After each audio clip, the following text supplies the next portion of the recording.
I thought there was gonna be. I thought there was gonna be like more mean. Oh, you were there with the hats. Like, there's no. What do you mean by it? What's the hats? Oh, we just wore hats. There's no. You were you there when we did the sitting thing? Yeah, we sat at the table. The Big Shelf. The Big Shelf.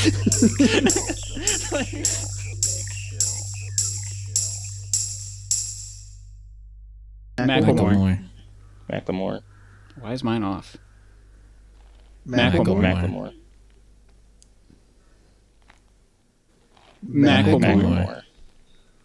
All right, hopefully mine's on off, but close. At least we got to play. All right, I think that's good. Hopefully we got a good like three. Macklemore. No, everyone's just gonna keep saying Macklemore forever. Macklemore. You started this. We are Macklemore. Only Macklemore. I'm a Macklemore Leninist. Okay. Ever since I was a Macklemore kid, I was always fun and young in Macklemore, enjoying my life. What are you all laughing at, Macklemore? Guys, I don't get you. Macklemore. All right, David, say the words. When I was in the first grade, I thought I was a Marxist. No, that's not what. The Big Shell. Escape from Tarkov? More like Escape from Toledo. God damn it. It's that Scavs, just trailer park. Yeah, I was gonna say, I don't know. There's nothing really to even say about it. I was gonna say like, yeah, that sucks, but I think we already said that last time. I'm pretty sure we may have, I don't know. We talked about the Ohio thing so much that it's just like, well, train company suck. Did I hear there was like another derailment? Like, yes, there's another one. It spilled coal, and now the EPA is demanding like, hey, let me see your records right now. Jesus. Shit is going off the rails, literally.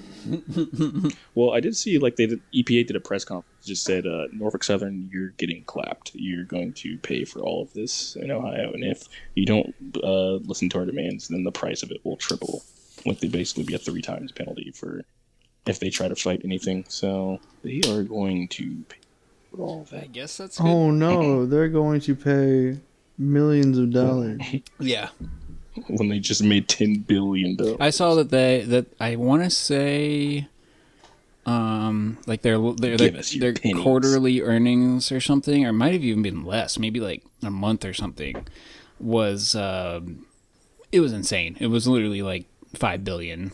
And I was just like, so even if they have to pay, even if they had to pay, so like if they cost of doing business, baby. It literally is like a very small fee compared to making that money. Making this. Wait, was the other derailment in Ohio? I don't think it was somewhere else. It's like some other place was like, oh yeah, there's been derailments here like 3 other times besides this one. It's like, oh, should we do something about that? The thing that blew my mind is that most trains still have like the same braking system from when they first made trains. Yep, Civil War style. They literally got Civil War brakes on. David, updating is expensive. We can't afford that. All right. I can't afford new brakes and stock buybacks. You gotta choose one. Yep. Right. That is actually what I saw. Is that because what is it? Norfolk Southern. They said they like came out in the mid 2000s and were saying something to the effect of like, oh, we've got these brand new brakes we finally developed. They're gonna increase safety by so much, and it's gonna increase efficiency. Blah blah blah blah blah. We need to get these fitted. And then when I want to say there was like a law enacted, or maybe there was going to be enacted that it was supposed to make everybody change those brakes. We're like, yeah, about that. That costs money. Yeah, that's what. As soon as the government was like, all right, that sounds like a good idea. Let's make a law for that. They were like, whoa. Not all at once. You think I'm made of money? I'm assuming that they were like, if there wasn't a law, they were going to put on the brakes and then try to get like a tax break for it or something. And then when the government was like, no, let's just make it a law, they were like, nah. Like... Nah, man, these brakes are good. I mean, look, these brakes were made in 1845. They were made by the sturdy hand of made by Cletus young, back in 45, 1845. A young hardy Negro from the great state of Virginia. Yeah, they leave out all the extra slave details. breaks on it. They literally have slavery breaks on there, man. That's She was made in some random warehouse that was made of all wood by a dude who looked like Frederick Douglass. They're talking about, nah, man, this shit is good. We don't need those electronic pneumatic brakes. What are you talking about? I feel like anything. They Those use on brakes run the trains? steam engines when it gets to John fucking Henry, guys. Come on. I was gonna say. Oh, speaking of that, Yes. speaking of the John Henry, I saw recently that basically, they basically think now that, because the whole John Henry story about him trying to beat the steam engine or whatever. Mm-hmm. Yep. And then him passing out from exhaustion and dying or whatever. Well, now they think that it was from him inhaling the chemicals of working in mines and digging out the real. It's they pretty much think the symptoms that he had was consistent with people having lung disease and basically just Every dying. Goddamn time. Because obviously they didn't have masks back then. Every goddamn time, it's a BioShock reason. It's never it's always oh, that's something that would happen in BioShock or whatever. There must have been some bad miasma down in the mines. Yes. Just some bad air. And he was exhausted That is. because he beat out a steam engine. It's always that. No, you put him in hazardous working conditions and made him work for 20 hours for a penny a day. It is. Yeah, And also he had to beat the steam engine. Also, I think they said the person that would match the description of John Henry and had his name based on records was he was basically he was a prison colony worker. So basically right after the 1860s where they implemented the 13th Amendment, where we disbanded slavery.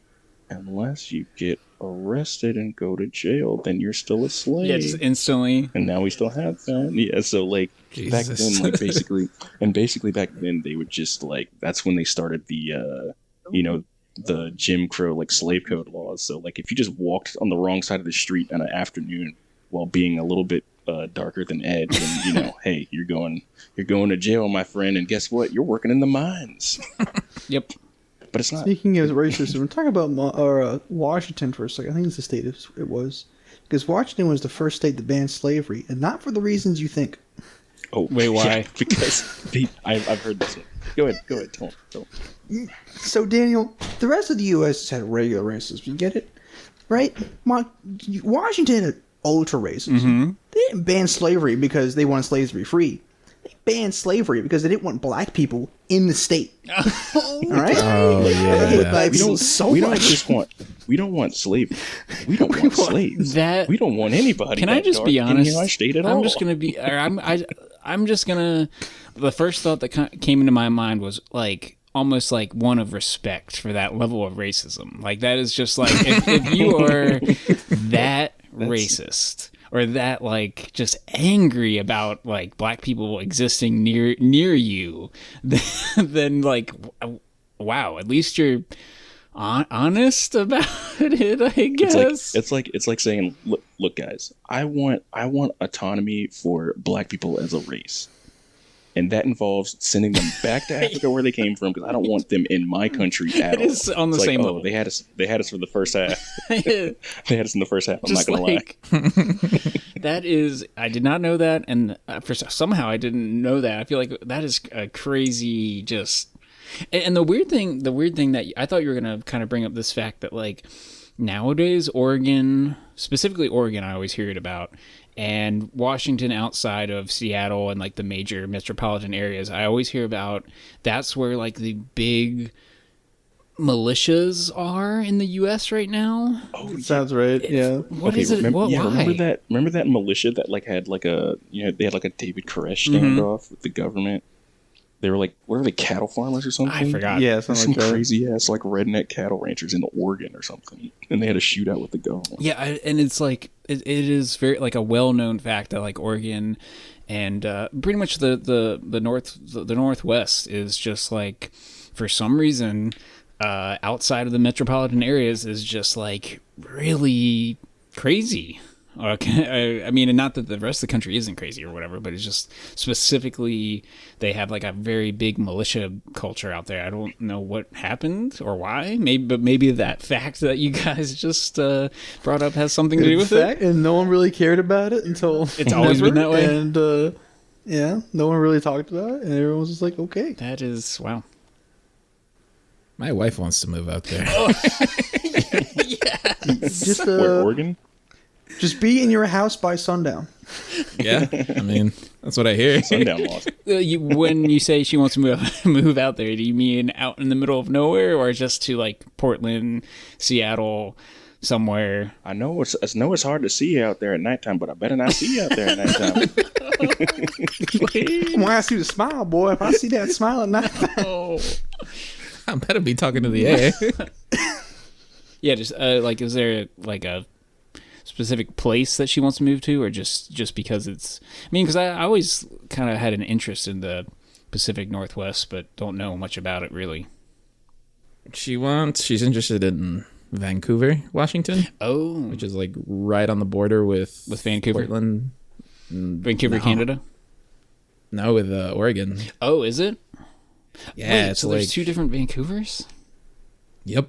My brain hurts now. What yeah. the Oh, fuck? yeah. No. Yeah. There's a Vancouver, Washington, and there's a Vancouver. I thought they were Canada. right next to each other. I didn't know that. Yeah. There's an American. Vancouver. Anyways, The good Vancouver. yeah, the real one. The last good Vancouver Canada doesn't exist. Anyways, okay, interesting. Fake ass country. So, like, is there? I'm sorry. Did you say there's a reason why, or just interested in Vancouver? She just likes the state and thinks it'd be cool, but I think realistically it might just be Seattle she's interested in. Because I've heard shit from like Yakima and other places that kind of suck. Yeah. What is it, Spokane? I mean, do you guys want to know where Vancouver, Washington is? Where? So basically, the West Coast equivalent of 95 is Route 5, which basically goes from like Washington all the way down. So basically, that all the way connects to Vancouver, Canada, which is right above, obviously right above the border of Washington. So basically, if you go all the way down, you go through Seattle, and then if you take Seattle all the way down, and basically Vancouver, Washington is across the Columbia River directly north of Portland.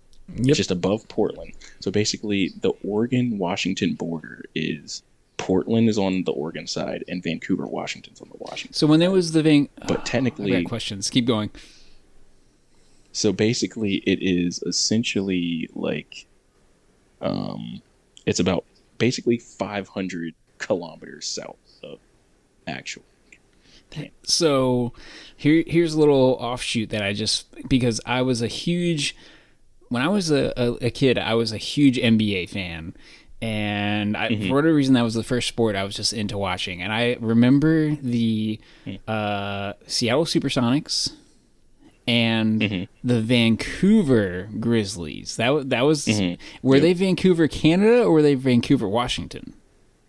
They were Vancouver. Okay, so they I just wanted to clarify that there wasn't like two teams before they right there. Before they moved to Memphis, yes. I mean, they still are right there, but like at least one was in a different country at least.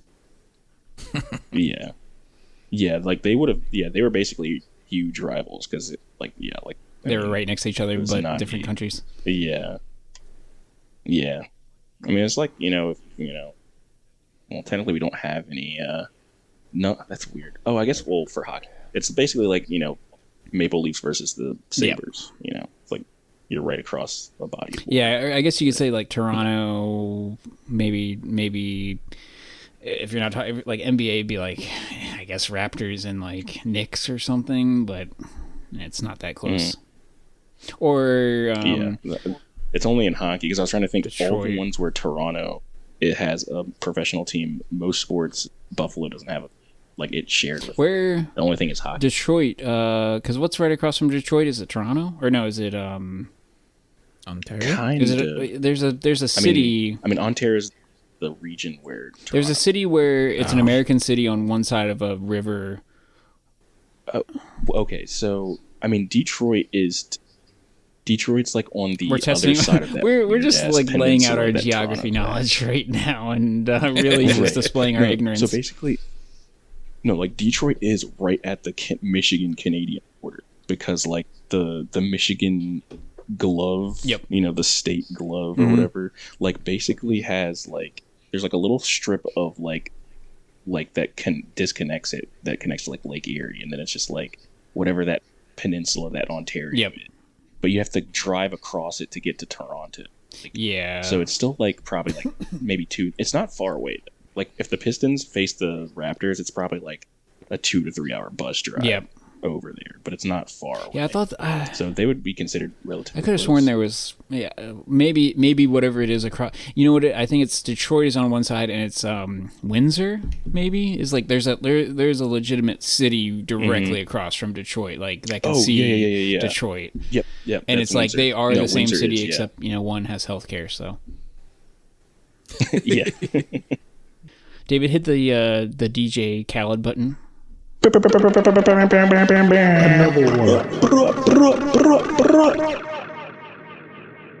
Nobody thought we'd make a podcast. God did. Every time. It's just funny. I don't know why it's funny, but every time it's funny. God damn it. Is everyone ready? Should we talk? Let's talk about Lil Yachty's Let's Start. Let's start here. Yeah, let's just start here. Let's start here. I feel like the album title is perfect for if like we're gonna have a first episode talking about a like an album. Let's Start Here is just happens to be a great name. Does anyone have a thesis statement? Do you want me to give like my summary from my reading? That's like after, because what I did with my notes was I did notes like track by track, then made a little paragraph conclusion, and then had my actual. Well, here's something like outside. I'll start off the conversation with, and I'll direct this towards Ed, but it's towards everyone. But I'm gonna start towards Ed just because I feel like he's gonna say something funny. Ed, what do you think about the cover? What do you think about the album art? Oh shit!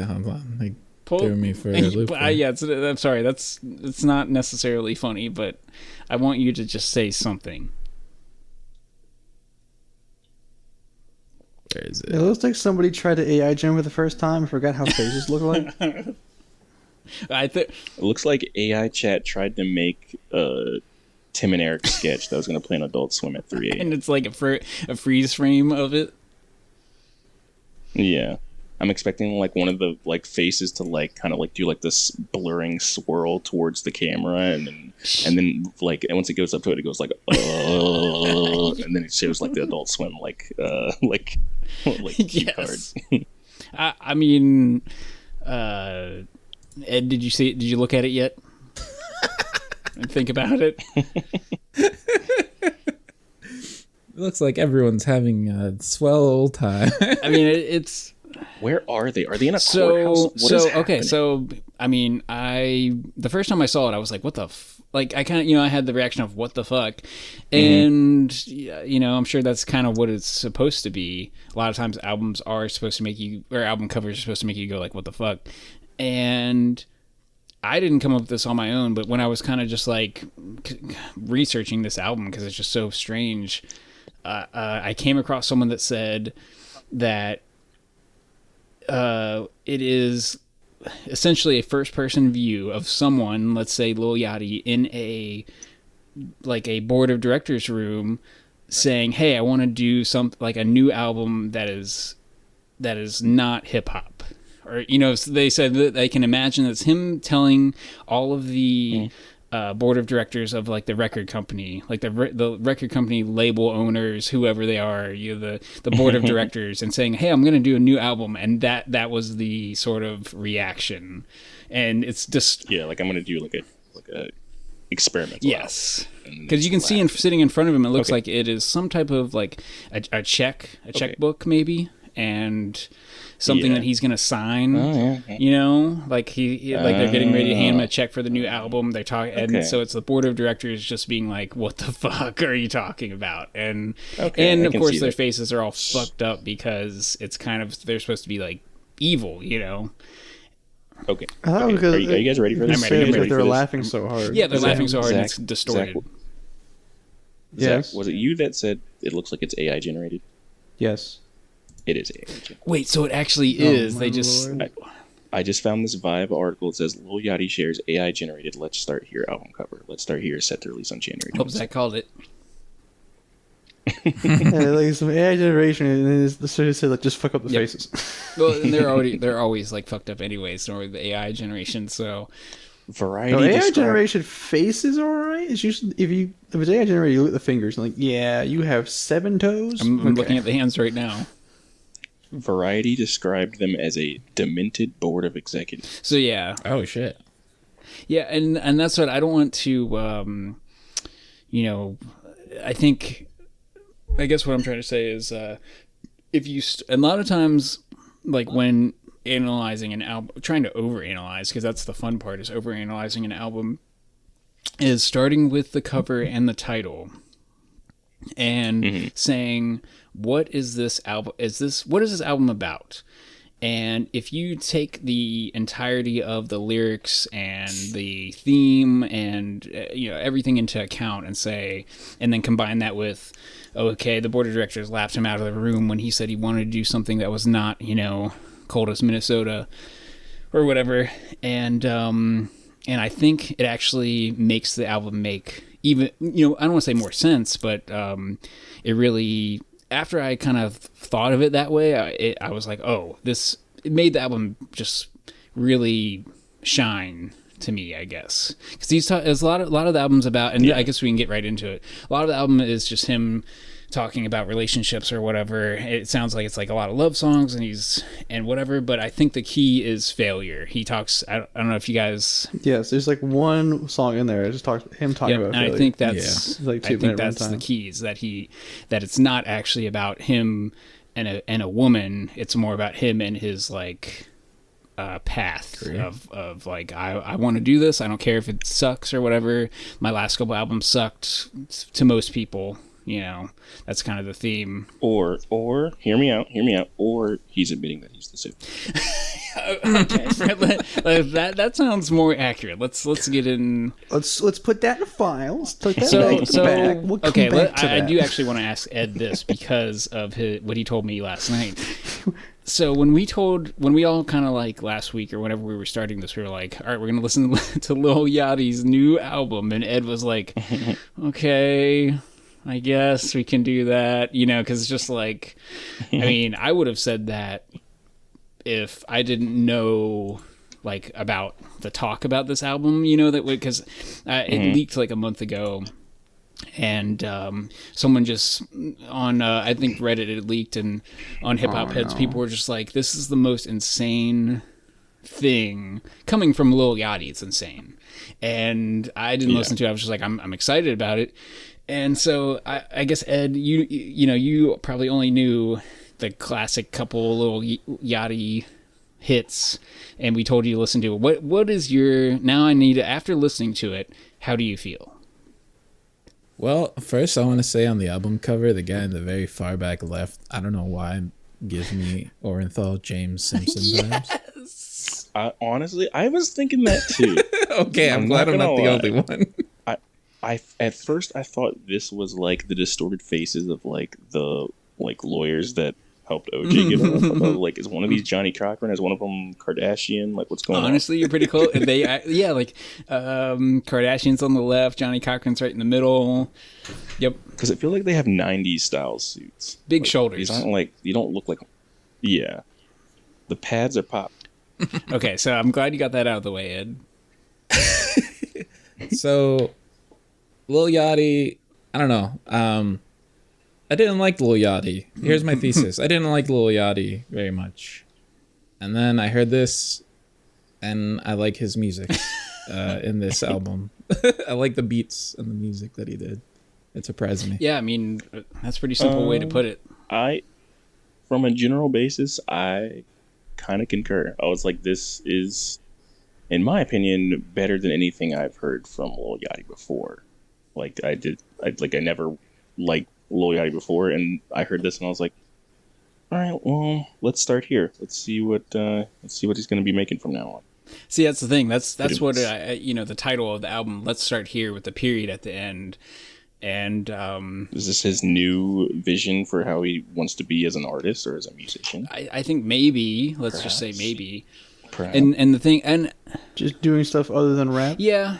Or is it let's start here and see how it goes? Yeah. That's the thing. I really, and I didn't hate Lil Yachty. I really, really enjoyed One Night. I mean, the music video for that is a masterpiece. Whoever did the editing for that music video is a genius. And I mean, the song doesn't really have anything to it. Excuse me, but like, it's fun, and it's like, okay, that's fine, that's fun. And after that, like, everything else I heard after that, I was just like, I don't care. I don't care. It's boring. It's not cool. It's just there's nothing that really recaptured One Night as like a fun. It's just like, okay, that's Lil Yachty instantly turned into a one-hit wonder kind of to me. And then I don't know. So my thing is like, for me, I'm going to be honest with you. Anybody in the tens that was using heavy auto-tune, I did not want to hear that shit at all. You know what I mean? And it's funny because I remember, like, I want to say, like, recently, maybe like a year or two ago, like, I came to the conclusion, because remember, I was one of the people who was like, oh my God, I can't stand auto-tune. I don't want to hear all this auto-tune. And so for me, I want to say until recently, I always thought, like, I don't really like T-Pain. But then I came to like this conclusion, like one day it just snapped in my head. I was like, it's not that I didn't like T-Pain. I didn't like everyone who tried to be T-Pain. Yep. And no one could replicate being T-Pain. Like only T-Pain was like the guy for auto-tune. He somehow made it work, and then everyone tried to make it work, like T-Pain, and they couldn't be T-Pain. They can't be Teddy. Not make that shit work. Teddy Payne DeGrasse. Tedward Payne. Yeah. He's Teddy Payne DeGrasse. Yeah. The auto-tune soul. I want to, I mean, honestly, like that is what you just said, David, that you thought you didn't like T-Pain for a long time. And it's not that I didn't like T-Pain, but it's more of just like he like you pretty much said it perfectly, where it's like he was the flag bearer or the torch carrier for autotune, and so everyone else that uses autotune and sucks, or just that is not enjoyable to listen to, then it kind of reflects back onto T-Pain as bad. And it's like, no, like T-Pain is actually, looking back, T-Pain, looking in the rearview mirror, he is actually really good. Some bangers. Like, and his features, like he's been around for a long time, and his feature on Denzel Curry's album, this last album, Melt My Eyes. Yes, love that song. My God, T-Pain T-Pain. Whenever a feature is better than the artist on the song or whatever, and he just destroyed his feature, and I went, oh my God, T-Pain is still good. He's still good, and that's what I'm excited for his covers album now.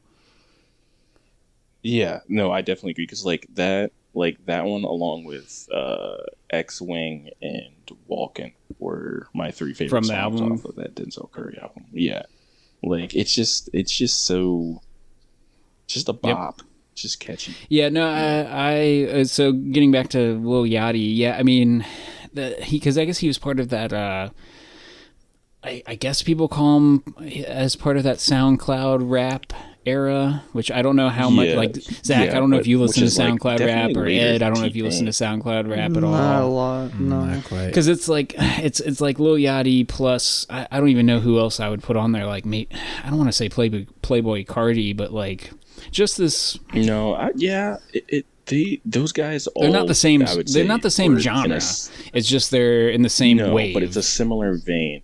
There was like, the guys that were bumping Yachty were also listening to early Cardi, There were some other people. I'm just trying to. What's the guy that died? I didn't listen to it, so I can't remember all. Trippy Red. Yep. Trippy Red, Lil Peep, like all those.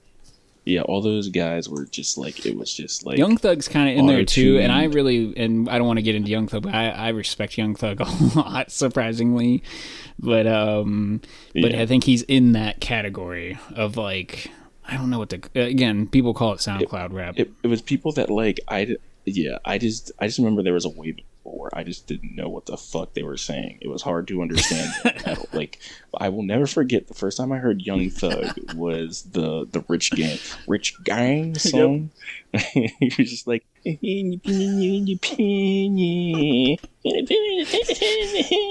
just remember. I was like, I remember saying, "Who the fuck is this?" And everyone was like, "Oh my god, this dude, he's gonna be big. He's slapping, dog." I was like,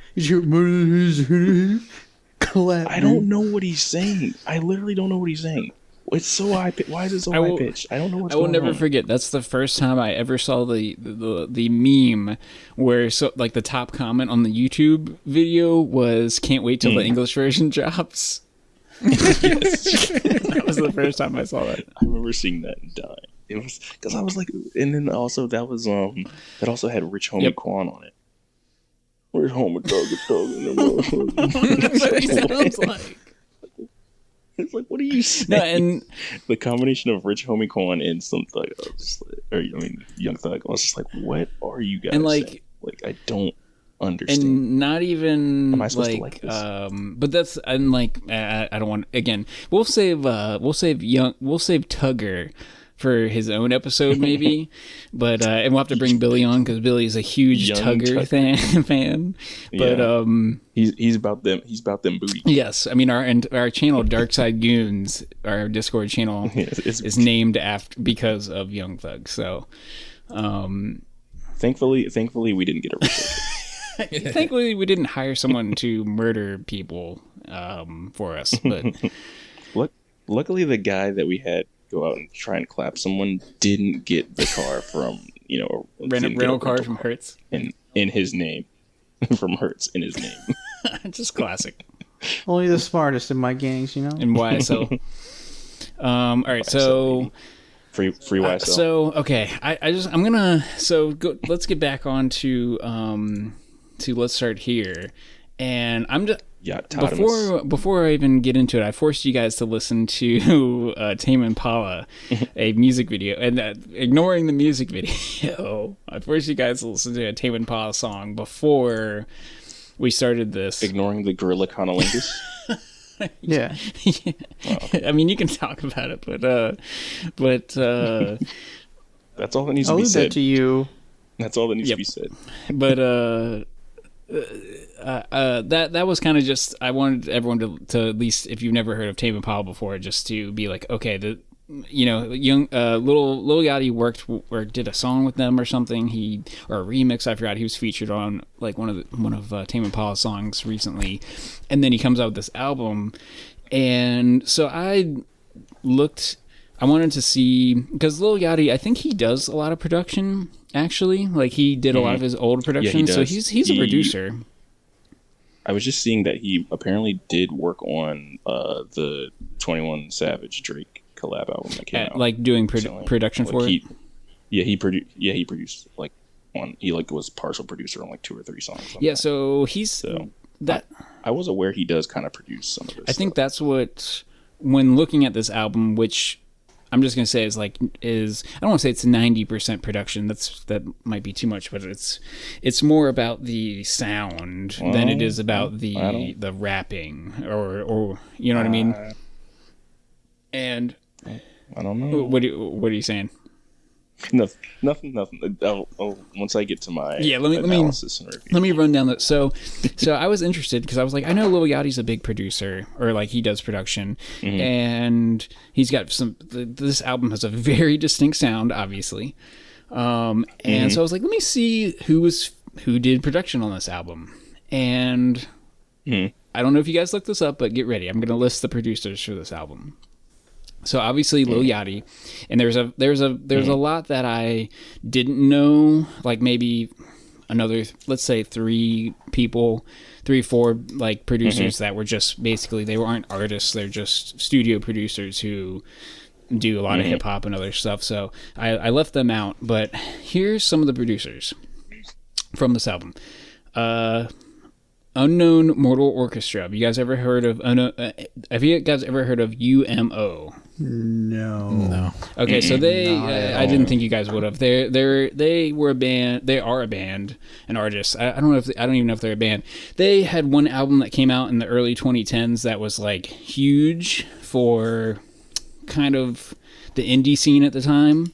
So already, at least for anyone that knows anything about like independent music from 10 years ago, Unknown Mortal Orchestra, huge. So that's already one producer. Magdalena Bay, another one that's an indie artist from the past 10 years that makes a lot of like synthwave stuff. Alex G. Oh my God, Alex Me and Zach G. went to Alex G concert, and that's where we discovered Exum, which is another topic. So Alex G, huge experimental artist, I guess I would call him. He does a lot of stuff. Anyways, it's just funny that he comes up. He's a producer.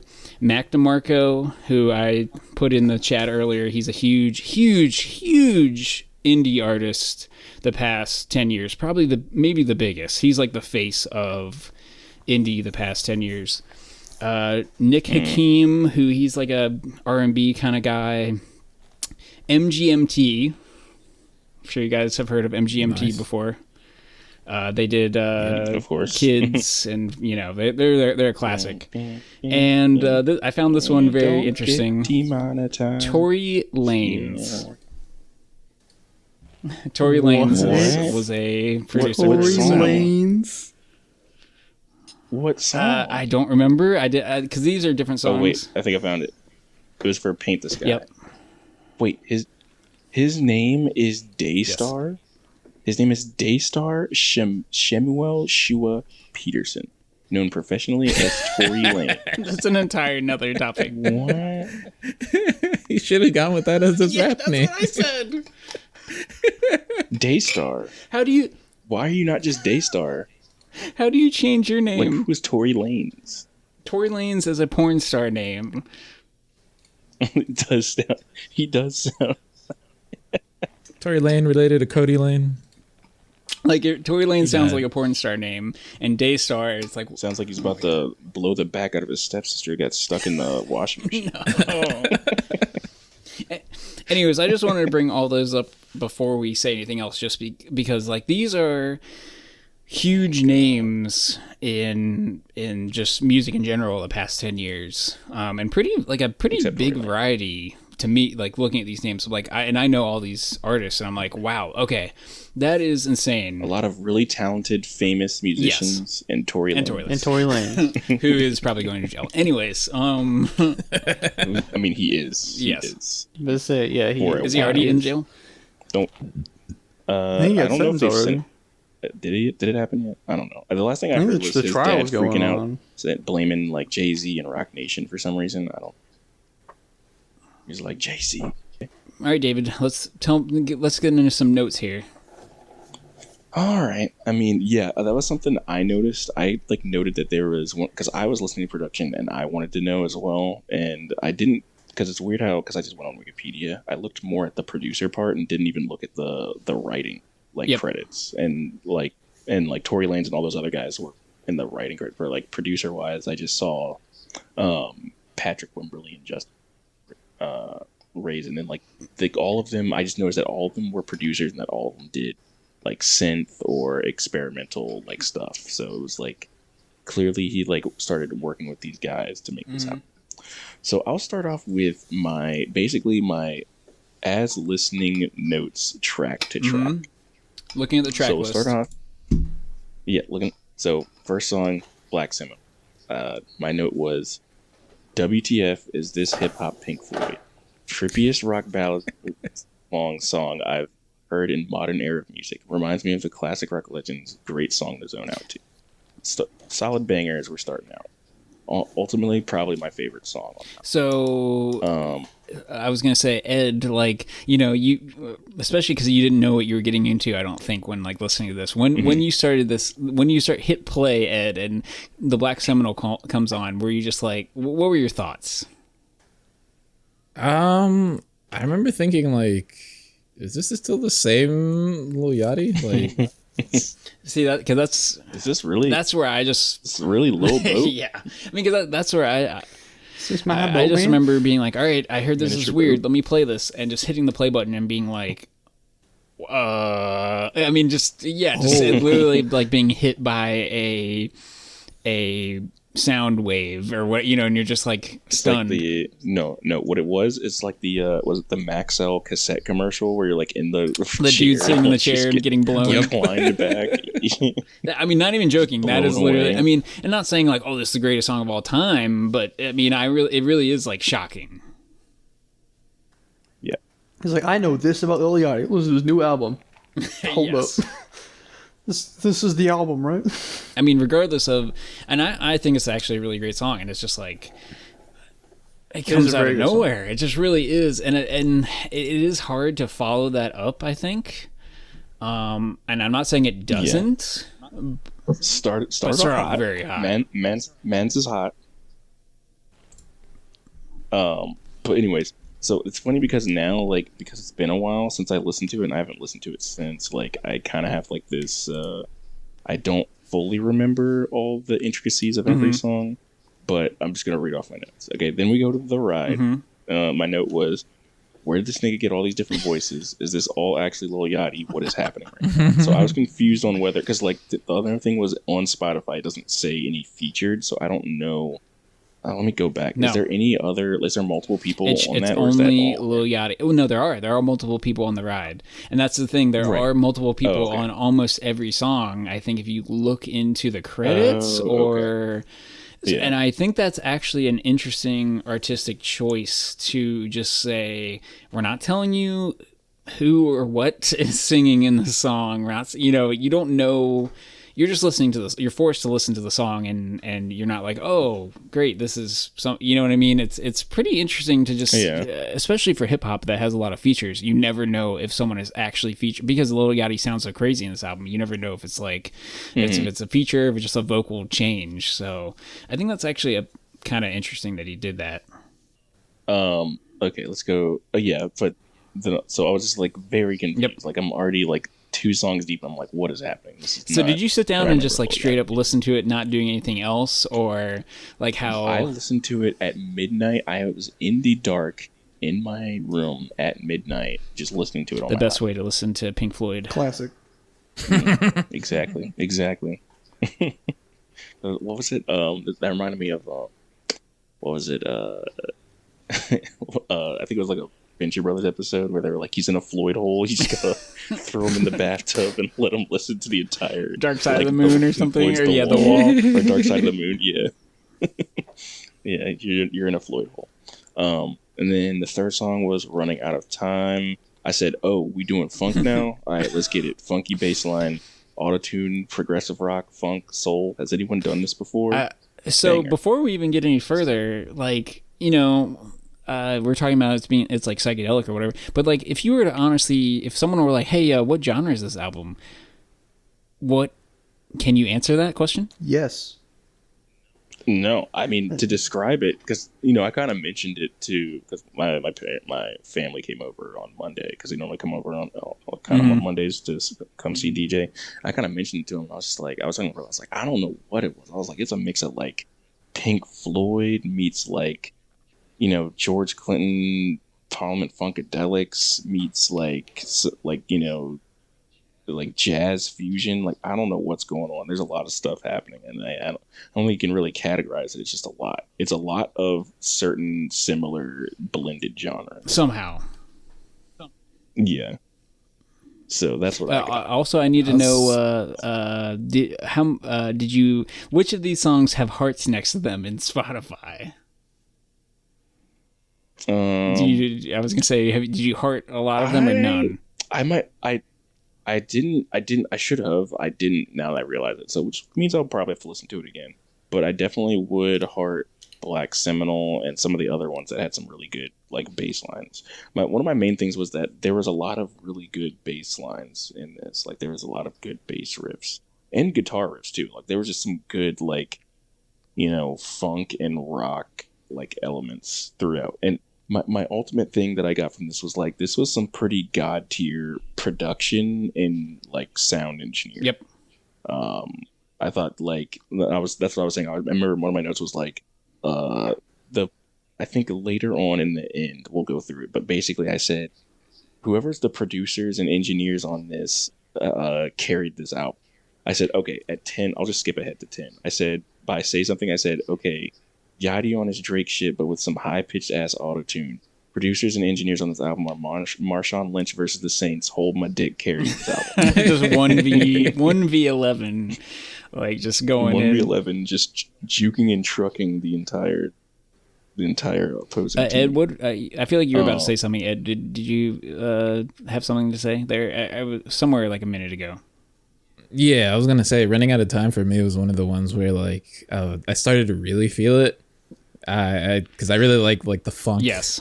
That it brought, and for me that was one of the ones I would heart. So I would probably heart the first three. Honestly, the first three I would add to my collection.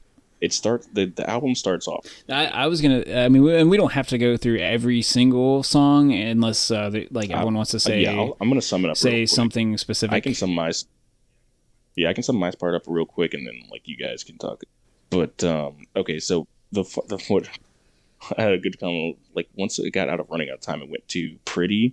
My comment was because I don't know if you guys remember how that started, but I was like, "Oh Lord, oh Lord, that's how we start in the song." I don't know if I would fuck to this. Auto-tune singing fluctuation sounds like Chewbacca getting his nuts cut off. Somehow it doesn't sound too bad. And then I said, "Oh, who the British sexy lady?" Yeah, I mean, that was my notes on Pretty.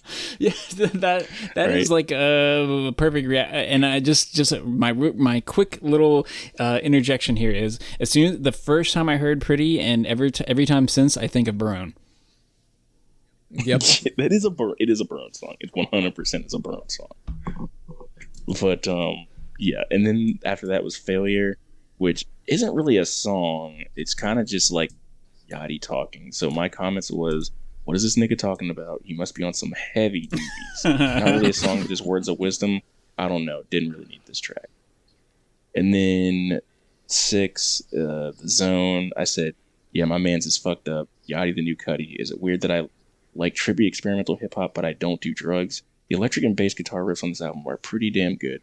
This is a drive to the 7-Eleven to get snacks at midnight album. Yes. Oh my god. 7. Then 7, We Saw the Sun. This is another night driving song. Probably would have listened to some of this album when I did all my Norfolk to Locust Grove night drives in college. Singing vocal effects with shuddering remind me of when you put one window down and the wind ripples in your ear. Wow, yeah, honestly, I'm going to have to listen to it again, but that is like a very specific thing that's like sticks out. Yeah.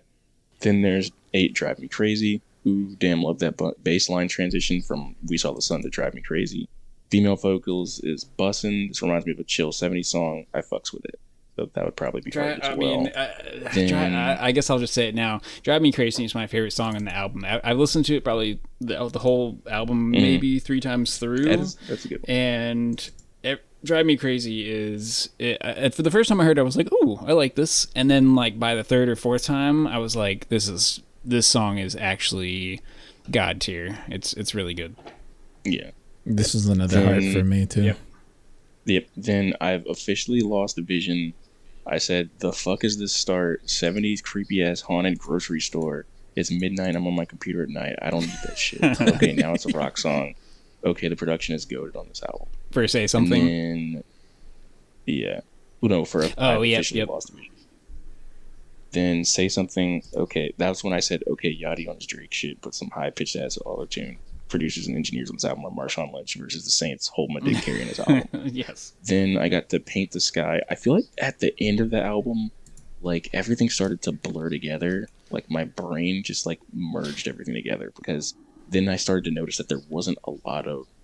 I felt like there wasn't near the back end a lot of variation in the sound. like everything kind of started sounding the same. Like it's all like sounding good, but it's not very. I agree. I will just put my stamp and say I agree very strongly that I think "Say Something" is sort of the climax of the album. You know, it's like that. It's the point. It's like where the album is building to, and "Say Something" happens, and there's like a beat switch in "Say Something," I think, and it gets like kind of wild, and then after that, it's just pretty much all just like, not coasting. That sounds bad, but like because the production is still really good, but it just kind of fades out from there. Yeah, because then after that, I say "Paint the Sky." Everything's blending together, slightly different, trippy beat. Like also my comments started to get like more concise. Then it went to "Should I Be?" Then I said "The Same as Above," but also Yachty in Jersey Fields mode because I kind of like started also blurring out. I remember hearing the lyrics at the beginning. I was like, this is really really emo. And then it got to "The Alchemist." Like the drum beat and transition show a more hip hop beat in the background. I was like, oh, finally something sounds a little bit different. You know what I mean? Like that's when like it stopped because it started having like a hip hop like drum like 808 like drum kind of beat to it instead of just like synth acid progressive like sounding guitar riffs that all sound as like it started blurring as like one cohesive sound. And then finally reached the sunshine. I said, interesting final song, starts off slow. Feels out of place from the rest of the album, but it's a good change of pace, even if it's at the conclusion of the album. And then I said, never mind, I guess kind of transitions to rock at the end. And then my conclusion was, great, unexpected, trippy, enjoyable album that you can cruise at night to. Probably won't be in my regular rotation, though. Interesting album to listen to as it makes you think about and recognize all the various parts that go into the album. But then I said, also, makes you also kind of focus on if the good parts are Yachty or the great team that he put together to make a sonically appealing album. I find myself liking the production more than Yachty's vocals overall. His vocals aren't bad on this, but admittedly, it's not my cup of tea. God-tier production and mixing with good guest vocals along with auto-tune Yachty. And then I finally gave it a 7.5 out of 10. So that is like my final, not final, but I guess I would say that is my question to everyone is well, I'll have two questions, and the first one is pretty much the same as David is like, is the album better because of Lil Yachty, or is it better because he assembled a huge team of like really awesome producers? And the second question is, does that matter? I don't think it matters because he assembled the team, so he's partially responsible for it. But for the first one, yeah, Are we about to get into some DJ Khaled discourse? It's good because he assembled the team. I think there's a difference between Lil Yachty and everyone DJ Khaled, here, but keep going, Zach. DJ Khaled is, I'm going to make a team, and they're going to do all the work, and I'm going to put my stamp of approval on it, and that's the album. Listen, we all need a Coulson to assemble the Avengers, okay? Yeah, I mean, you could say that he's Samuel L. Jackson here. I mean, yeah, I think there's a big distinction, especially because Lil Yachty is a producer himself, and I don't think he just sat there and said, "All right, thanks for coming in, guys." I will say, I'll add a footnote. Ultimately, I would add a little bit more props to that because, like, I didn't know that until I started doing more research post listening to the album. That he did have more of a role in production, and I didn't know that he produced. So yeah, I would agree with that. That also ultimately it's his vision as well. Like it's his album, it's what he envisioned. And not like Yachty got everyone goes like, all right, I'm making another rap album. Yachty picked all these people together, like, all right, I'll make something completely different. I mean, ultimately, it's in my opinion, it's his best work. But also, I've never thought he's made anything higher than a 7 before this. And for me, it's his best work, and I'm actually looking forward to any future projects he does if he decides to keep going the experimental route and just doesn't go back to what he was doing before. I think that's the keystone to this whole thing is, or like my final, this isn't even a final statement, but it's a thesis statement, I guess, is that it doesn't matter if it's not his voice that is carrying the album and it's all the producers he brought in. It's more the fact that he decided to do this and went forward with it and then succeeded, I think, very well. Like, not saying this is the greatest album of all time. I think it's good. It's entertaining. But the point, I think it's more about the overall point of he tried something different. It worked, and that might actually maybe have shockwaves in just like hip hop in general. That some guy, because like I mean, people, because remember when Lil Wayne did like a rock album at some point and it was just awful. No, and at least he tried, but it was not this to me. There's, if you take Lil Wayne's rock album and compare it to this, they're not even in the same universe. So I was gonna say this as well, because when we were talking about earlier, like him coming out in the mid like tens, like Yachty blowing up around that time, and like that group, and like saying like Playboy Cardi or whatever. What we didn't mention is the more, I guess, prominent like person who would be considered in the category of that SoundCloud kind of explosion of artists is Lil Uzi Vert. Like I would say Lil Uzi Vert is like the head of that mid tens like explosion. And I mean, he kind of has gone into some like experimental type of rock emo stuff as well. So yeah, no, I agree. I would say it's less experimental, more pop oriented, obviously, because he's just insanely popular. But I think it's like both of them kind of wanted to go a certain way and how they were in hip hop, but like I feel like Yachty decided to go the more experimental route, and in my opinion, a better route. No, yeah, I mean, I like Lil Uzi Vert regardless of his like whatever he does. Like I like him musically, not like a super huge fan. Excuse me, but I always want to see what he's like. I'm excited. He's gonna do something this year, I think, and I'm excited to see where he's going, because I think he at least same with Lil Yachty. Like if anytime an artist has a vision and they're like, I'm gonna do something, and they stick to it and they try to do it, and however good or bad it is, at least they try to do something different and stuck to it, and were heavily involved in doing it themselves, and not just like someone said, hey, do you want to come do this rock album? And Lil Yachty was like, yeah, that sounds like, he just kind of agreed to it or whatever. It was his idea, he guided this. He brought this into existence. And I just think that's at least worth respect, Okay. So I just kind of was looking through Lil Uzi Vert's Wikipedia thing. It says early life. It says, they grew up listening to Mike Jones and Ying Yang Twins, but then later began listening to Wiz Khalifa and Meek Mill, which he's from Philly, so that makes sense. But then also says they also began listening to Marilyn Manson, Paramore, Smash Mouth, The Rocket Summer, Simeon, My Chemical Romance, and the All American Rejects when they were 13 years old, and have said they are a big Marilyn Manson fan. Well, and called Mechanical Animals their favorite album. So explains a lot. I see now why he's gone the route. So, and I'm going to have a little like offshoot here and say that, so I started thinking about like, okay, first of all, psychedelic. I'll stay within that first and say, I was trying to think like, okay, is this really unique for hip hop to do something psychedelic?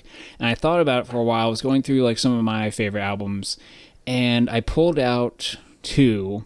I pulled out The Sun's Tirade by Isaiah Rashad and Astroworld from Travis Scott, and kind of because they stood out to me as like, they're not, I wouldn't call them the same as Lil Yachty's this album. Let's start here, but they kind of have a psychedelic quality. Cudi. Yeah, and, Kid Cudi is another one, but like, I guess the point I'm trying to make is this Lil Yachty album actually unique, or would you say something like The Sun's Tirade or Astroworld are like kind of in a similar, you know what I mean? Like, they're not truly experimental, but So I felt The Sun's Tirade was very unique, but I didn't feel it passed the line threshold of being experimental.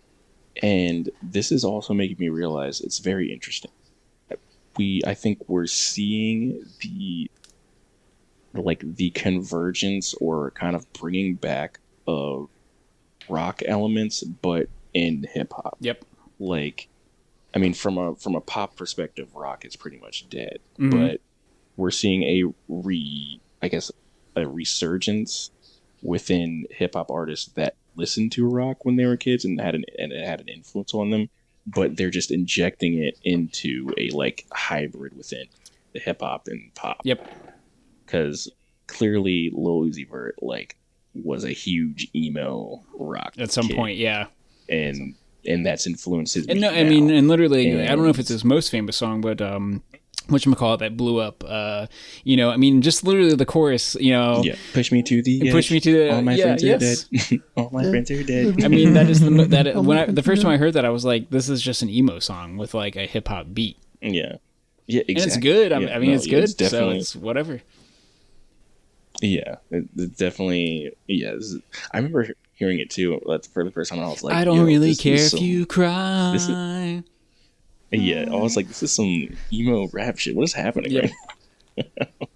I am not afraid to die. Yeah, I mean that's where it's just like, okay, this is just straight up an emo album or a song.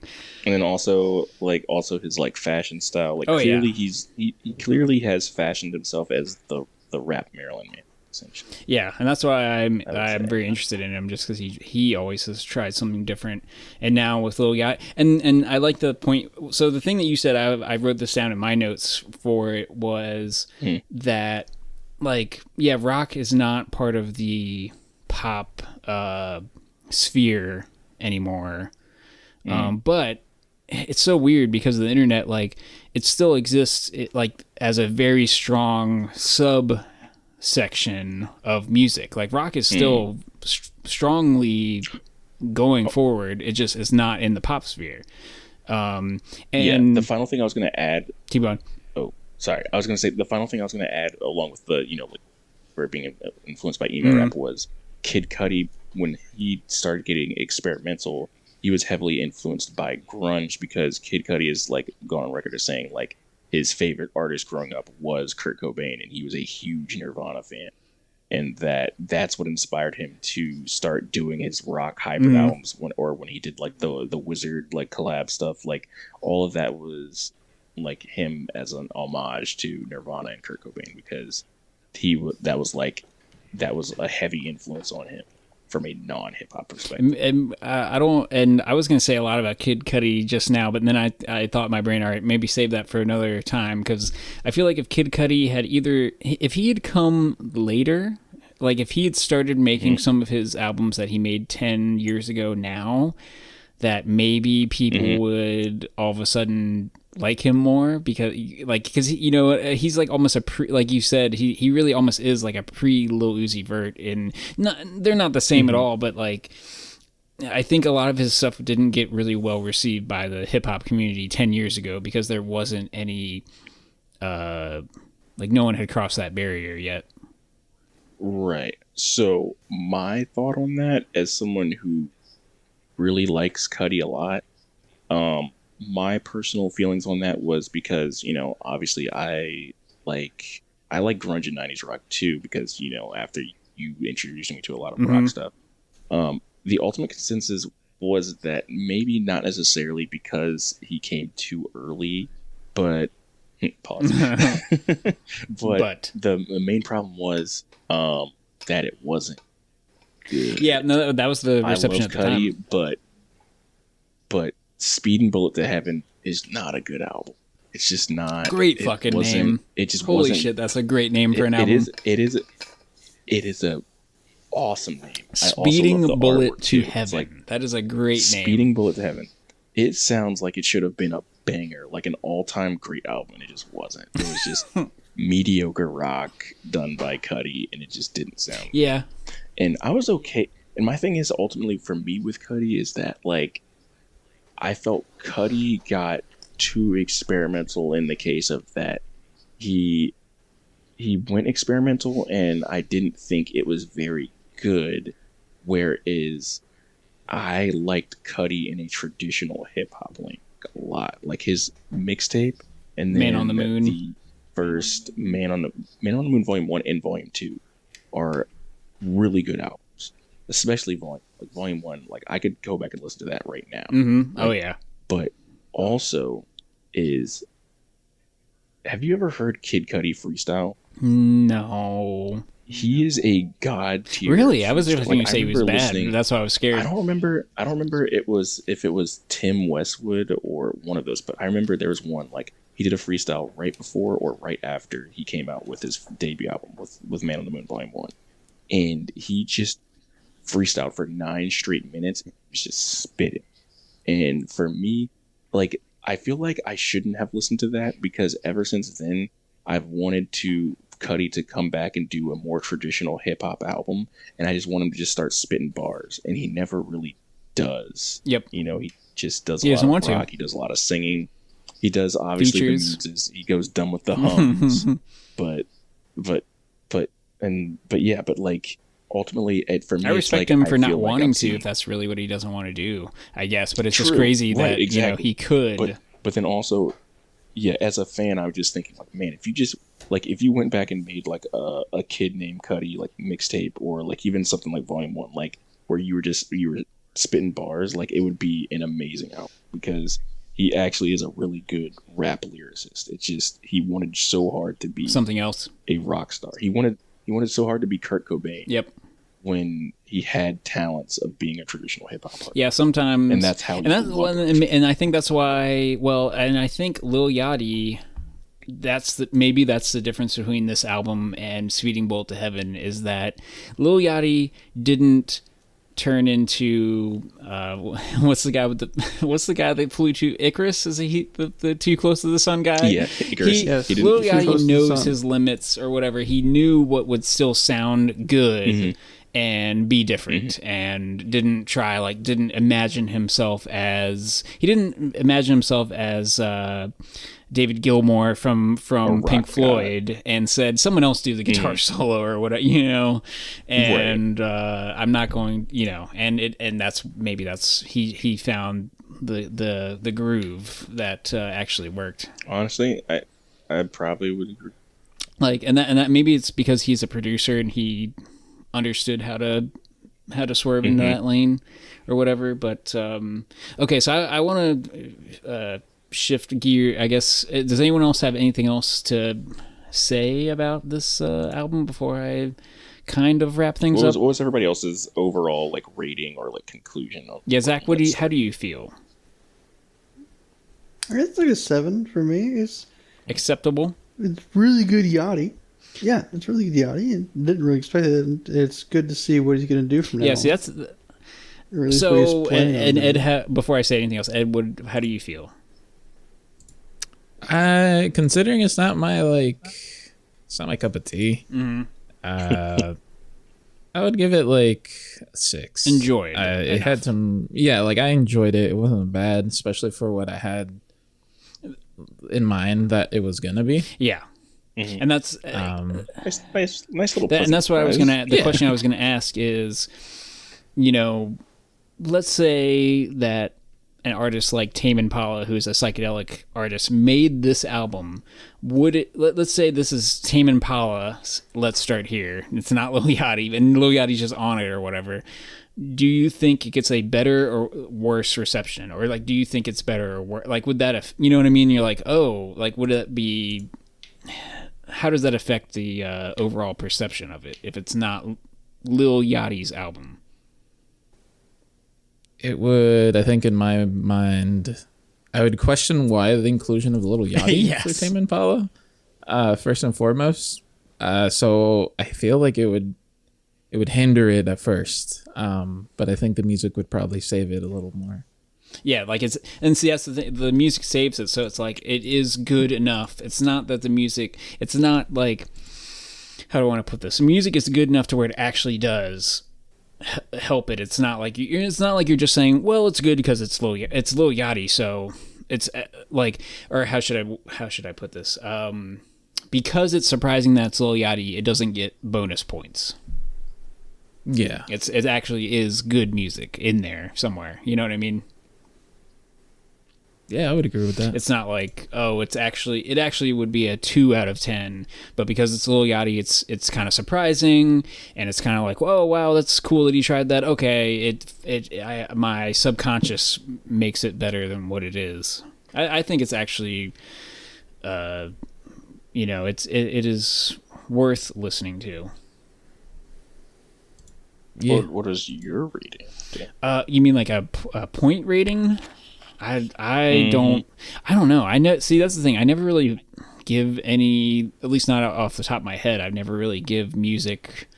I'm feeling a light. Yeah, that's the thing. I never give anything a rating because that is so. Give me the Fantana But score. I never give anything a music a rating because it just doesn't make sense in my head. Like I can't put a music to numbers. It's just like I could probably, the thing what I could do is like rank, say like, no, this album's better than this one. Like I could put one in front of another album if I had to, like put them in an order. But let's go. Is it good, great, excellent, classic? It's not a classic. Man, I would, the only way I would call it a classic is if 20 years from now every other hip hop artist copied this, you know what I mean, for like the next 5 years or something. Every other hip hop artist tried to copy this, then you can kind of say, okay, yeah, I guess it is a classic because everyone else tried to copy it. And I even copy just every other hip hop artist started maybe doing only hip hop is limiting me, and I should go start branching out and doing other stuff. Every other hip hop artist starts branching out from hip hop. You could say, let's start here as a classic because it's the first time a hip hop artist said, I want to do something other than hip hop, and that is exactly what I pretty much was going to say. So that makes me think of this point, which you said that, and the instantly thing I thought of was, so then would you consider 808s and Heartbreak yes, a classic album? I have that in my notes. I swear to God, that's right. everyone listening, I'm not making this shit up. I have 808. I literally had this conversation with myself in my notes, and the last point I made here is, if that's the case, then 808s and Heartbreaks by Kanye is a classic. I put is like one of the most important albums of the last 10 years. Maybe, I don't know how you want to word it, but because it's like this weird electronic super auto-tuned, super electronic, super pop focused, and then a lot of music kind of went that way after that. I think you kind of you have to, it's weird because it depends on what you call a classic, blah blah blah. We can get into that huge discussion, but it's very important, put it that way.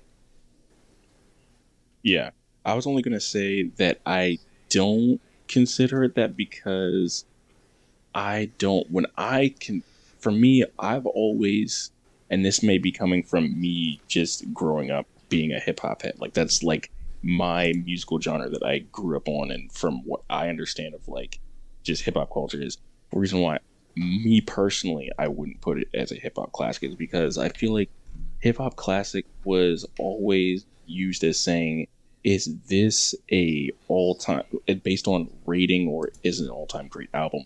Not necessarily the impact. Yep. Because, like, for me personally, it's, and only because I've said before, I wasn't the biggest on autotune. I always was like, this is my least favorite Kanye album, 808s and Heartbreak, because I was never big on autotune.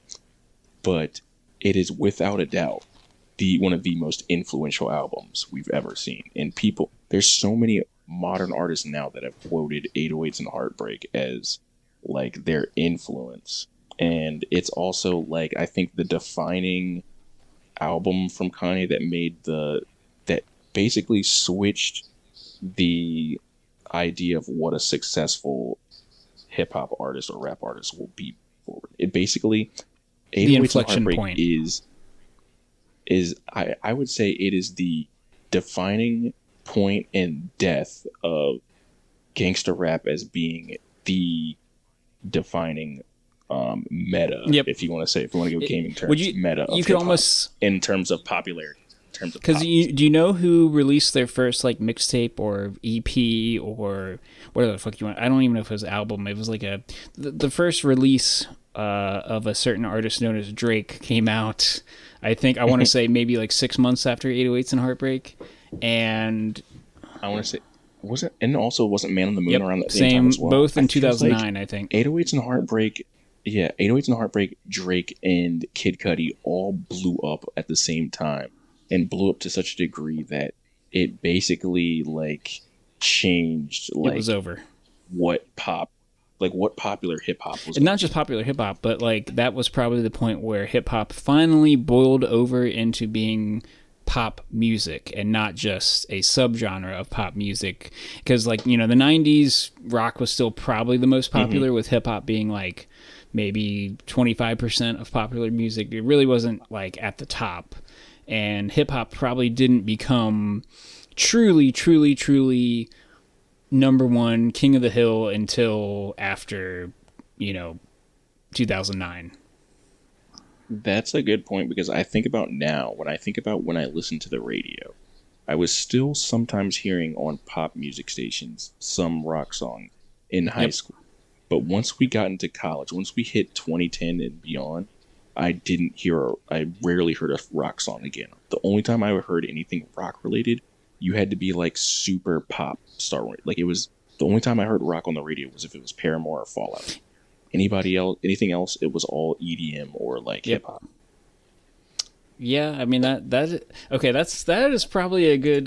So basically what we just concluded at the end of this show is that "Let's Start Here" by Lil Yachty is the new 808s and Heartbreak. It is going to completely change the landscape of music. That is what we exactly. All right, let's not start here. All right, David, take us out. This is right. I'm in the big show. The big show.